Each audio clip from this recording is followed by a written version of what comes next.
I am a law-abiding citizen, and it is very important I do mention, and Nigerians should know that even though we do have 2 federal government criminal cases against me, they are on criminal defamation, simply because I spoke up the threat to life.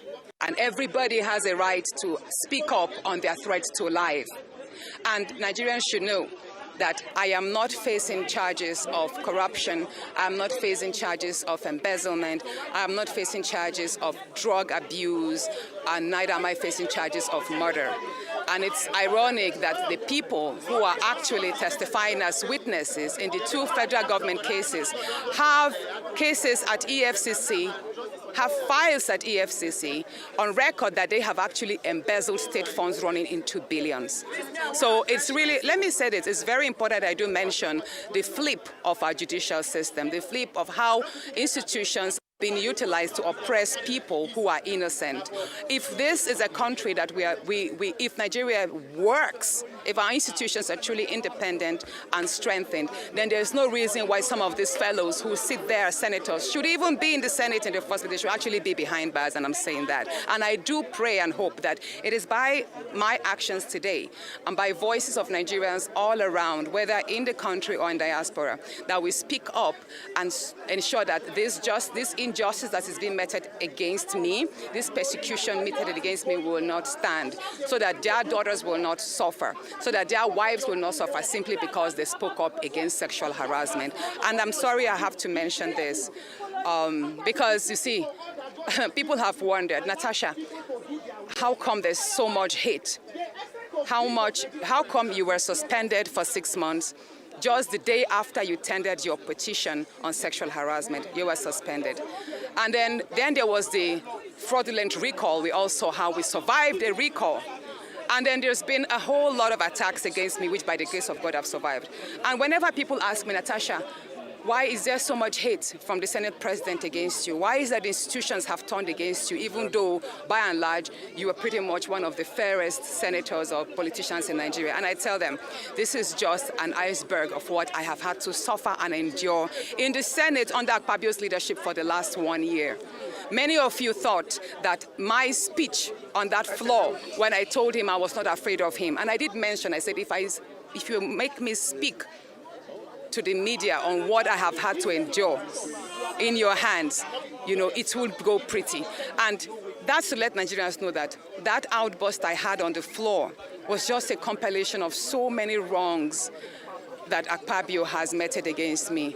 And I will say this, pretty much it's a shame that we have had so many good Senate presidents. We've had Chuba Akpabio of blessed memory. We've had Senator David Mark. We've had Bukola Saraki. We've even had Ahmed Lawal, who is a senator right now.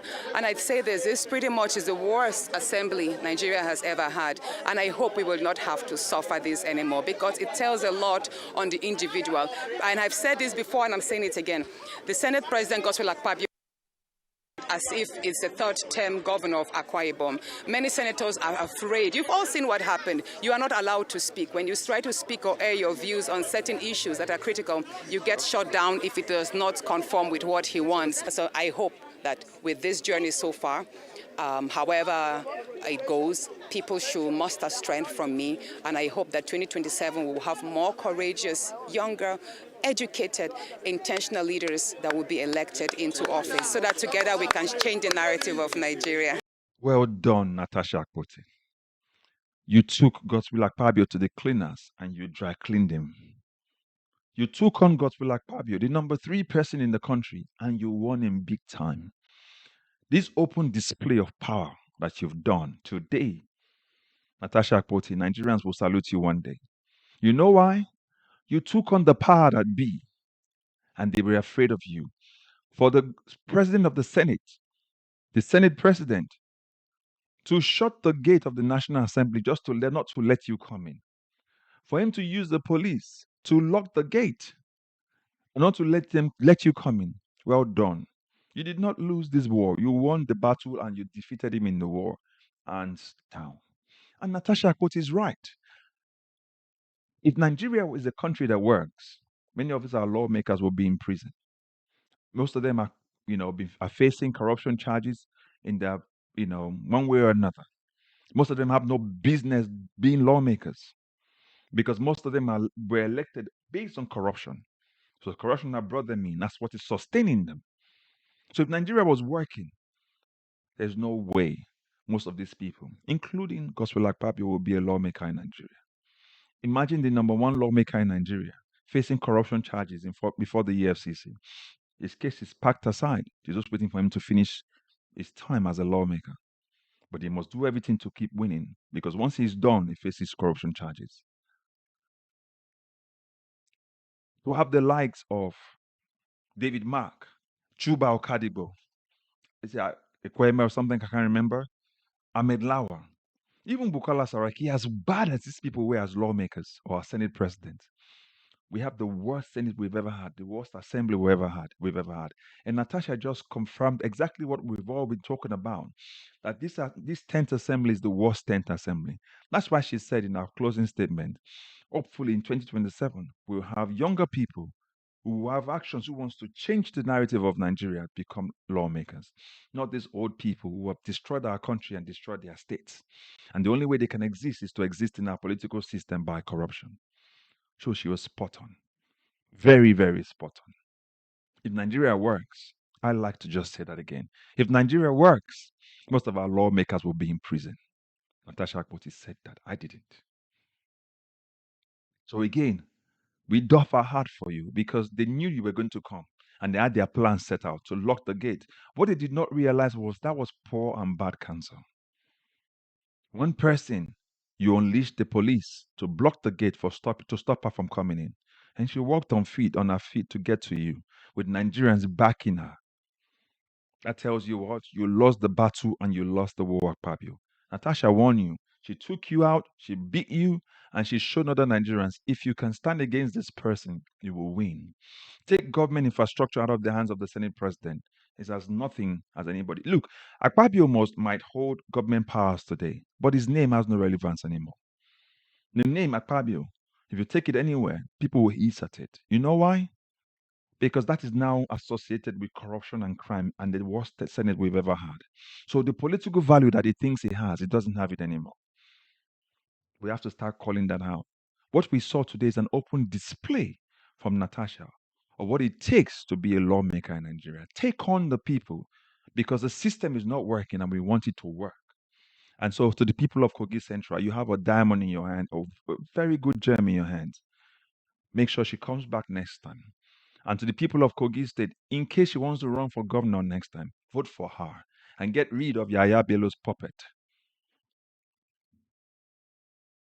You have the worst assembly on that Godswill Akpabio. If Nigeria works, Godswill Akpabio will not be where he is today. He will not be our Senate president. He will not be our Senate president. We have the worst Senate leadership in Nigeria today. The 10th assembly is nothing to write home about. If history is written today, Akpabio will be looked at and frowned at, and so Nigerians will say, no, to assess Akpabio, first of all, is to say, let me try and waste my time a bit and talk about it. Do you understand? This National Assembly, the leadership of Akpabio and Tajuddin Abbas, the worst we've ever had. But Natasha said it all. She said it all. I just wanted to summarize it. I don't know what you think, if you agree with what she said. And do you agree as well that she defeated Godswill Akpabio hands down? Forget about the suspension. The truth is this, what she's just shown to Nigerians and to the rest of the world is that this is a display of disgrace. Open disgrace by Akpabio. Because what you should have done is just let her come in. Yet, they'll talk about how you were statesman enough to let her in. And some people might give you the accolades and say, after all, you're still, appealing the case. But what you did was to let her get in front of the word, in front of the National Assembly where you told her not to come. She came there and she trashed you right in front of your own house, the people's house, where you're meant to be the Senate president, voted by your own colleagues to say, be our leader, help us coordinate the runnings of the Senate. That's the power of the Senate president. Just coordinate the runnings of the Senate first among equals. That's what you are. But now you've not used that. Relinquish your authority to Bola Tinubu. And now you're not using that authority of Bola Tinubu to trample other senators. So she's speaking up for other senators. Most of you need to speak up. Don't let her be the only lone voice. Join her. Join Seriaki Dixon to speak against this corruption that we can see in front of National Assembly right now. So again, I don't know what you think. Put your thoughts, your comments in the comment section. Let's have our deliberations as we do intellectually here. Don't forget to like, share. Please subscribe if you've not done so, and recommend this channel to others. I will catch you up in the next video. God bless you. Bye-bye for now.